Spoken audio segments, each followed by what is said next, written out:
From the News Channel 5 Network, this is OpenLine.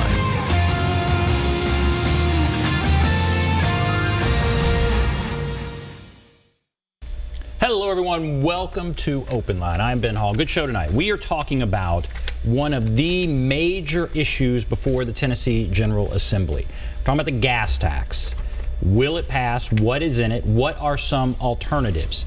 Earlier this year we had a Republican Representative David Hawk on. He explained his plan. The governor has a plan. Tonight we're very happy to have with us Representative John Ray Clemmons, Democrat from Nashville. Thank you for being here. Yeah, of course. Thank you for coming on. You have a plan, but I want to talk first big picture. The governor's plan, where is it? There's the sense there's a big need to repair roads across the state. We need to raise some money. So the question is where it comes from. When we're talking about the governor's plan, what's in it?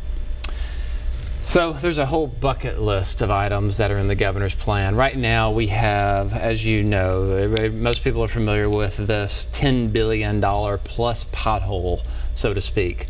Our roads, our bridges, you know, look at 440 here in Nashville. It looks like a third world country.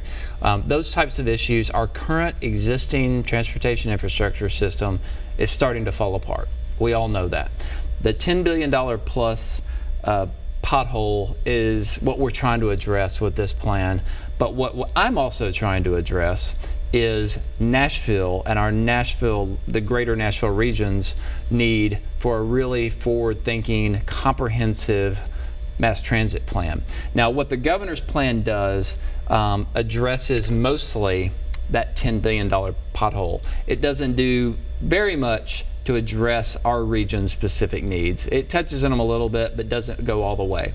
So what his plan does is it increases gas taxes from 20 cents to 26 cents over the next 2 years.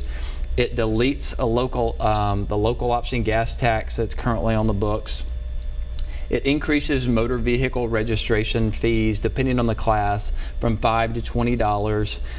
It adds a $100 renewal fee and registration on electric vehicles, because there's an argument that electric vehicle drivers aren't paying their fair share. Right. Then you also have an increase in the diesel tax rate from 17 to 27 cents over the next 2 years. You've got other increases to liquefied gas tax rates and compressed natural gas tax rates. It also creates a local option, and what the governor did, and he kind of adopted my plan and Sarah Kyle's plan, his original proposal only allowed a local option on the sales and use taxes at the local level. Our argument was you've got to expand that, because not every county who needs to raise money to address its own needs, like Nashville, to build out, you know, a transit plan or a transportation plan, whatever it needs. We said, you know, Williamson County might not have the same appetite for the same tax or local tax that Nashville has. And so we said, you need to open that door up and give locals the opportunity to choose the tax locally that's best for them to address their needs. You need to empower those local governments. So he really heard that and expanded his local option, part of his legislation, to the point now where local governments can essentially put a surcharge or levy a surcharge on a multitude of local options, local taxes. That gives us an overview on kind of what's going on, and there's a lot there. I also failed to mention at the top of the show, we're now streaming this live on our Facebook page, on News Channel 5's Facebook page. So you can go there, comment, be part of the conversation, but we're streaming this live on our Facebook page. Now, what are the chances at this point, do you think, that the governor's plan will pass? I don't know. It remains to be seen. You have a school of people in the General Assembly who really still think that we should be addressing the needs of the state, that $10 billion pothole, out of our general fund surplus. Then you have a school of people like myself who think that locals need to be empowered more, and the Nashville region needs to have the benefit of a dedicated revenue stream for mass transit.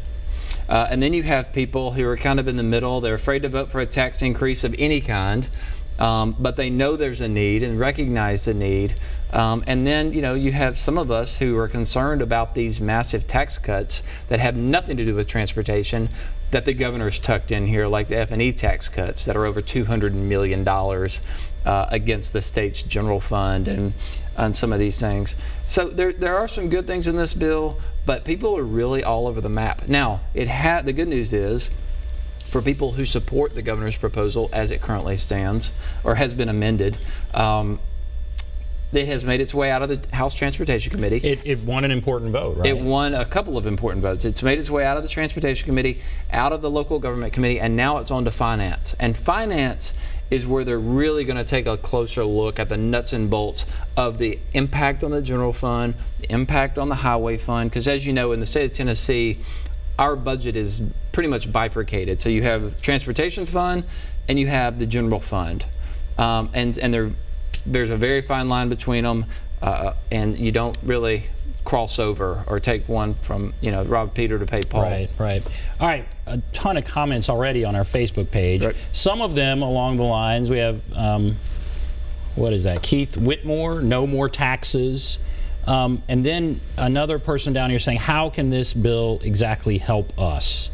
And that sounds like someone who is questioning, all right, maybe I can support it, but I really want to know, bottom line, how is this going to help? If I'm going to pay 6 cents more in gas per gallon, how is this going to help me? So what's the answer there? Yeah, so no one wants a tax increase, right? I mean, none of us like taxes, and in any I can assure you that any tax increase is being evaluated carefully and thoughtfully by all parties involved, especially people who rely on getting elected every couple of years.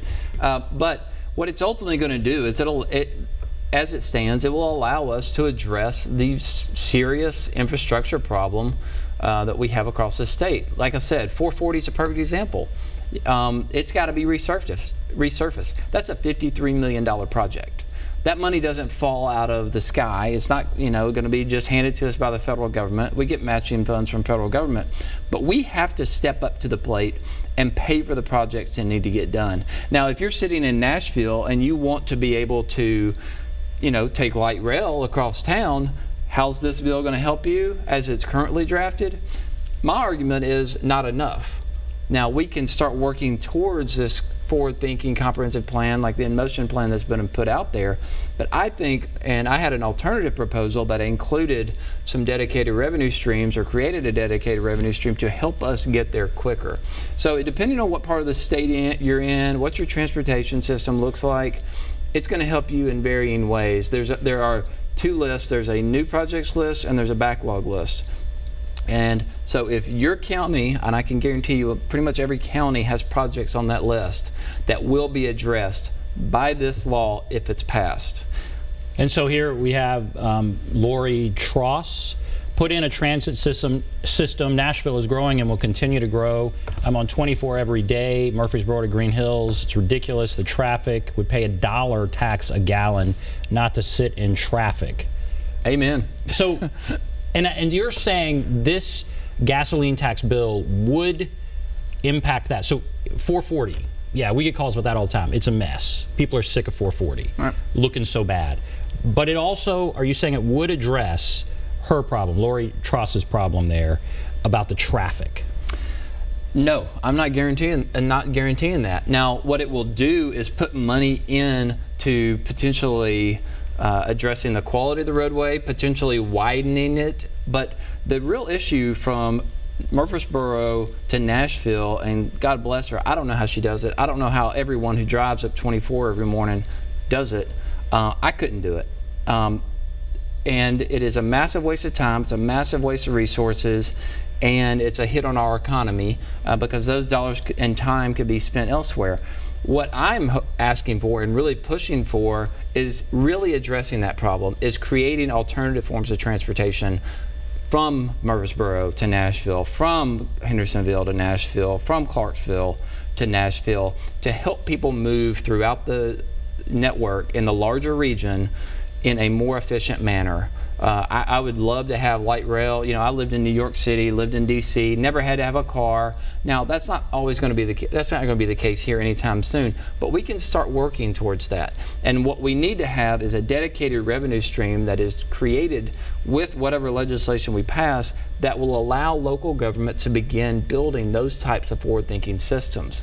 Because really what they're focused on right here with this bill, as it's presented, mainly is filling in those potholes, repairing bridges that are unsafe, maybe adding some more asphalt on the roadway to widen the road. But that's not going to solve our problems. That's going to go a long way towards addressing some of our real needs, but that is not going to solve the real problem we have here, which is we need to be able to get people through the city and in and out of the city every day in a much more efficient manner and in a much more modern medium. There's no doubt huge traffic problems, huge frustration. We're seeing it on Facebook with traffic in Nashville.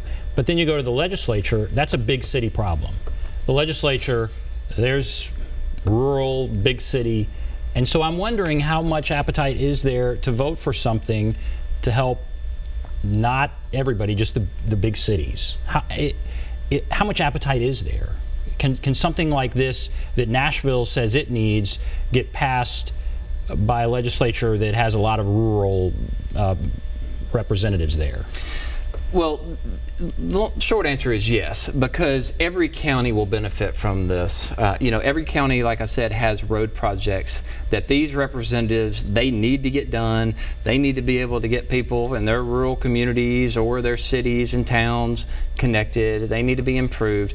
Everybody has a problem. It's just a different type of problem.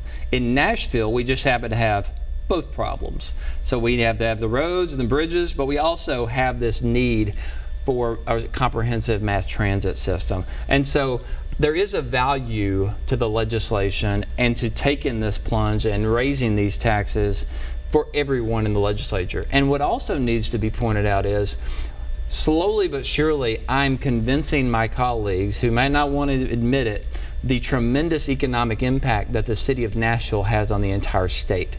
An enormous percentage of the sales and use taxes and many other taxes that are collected in this city are spread across the state of Tennessee through our general fund to benefit every county. Now, whether my colleagues want to admit that sometimes or not, that's absolutely true. So the more we do to address Nashville's problem, the more it benefits the entire state. And that kind of answers Ashley Freeman's question. So why do people in rural areas have to pay this tax? Well, they need potholes filled and what you just said. Okay, we're going to have to take a break. If you're on the line, hold on. We will get to your call. Caleb, Darren, Jane, others, hold on. Keep commenting on our live stream on the News Channel 5 Facebook page. Take a break. Be back right after this.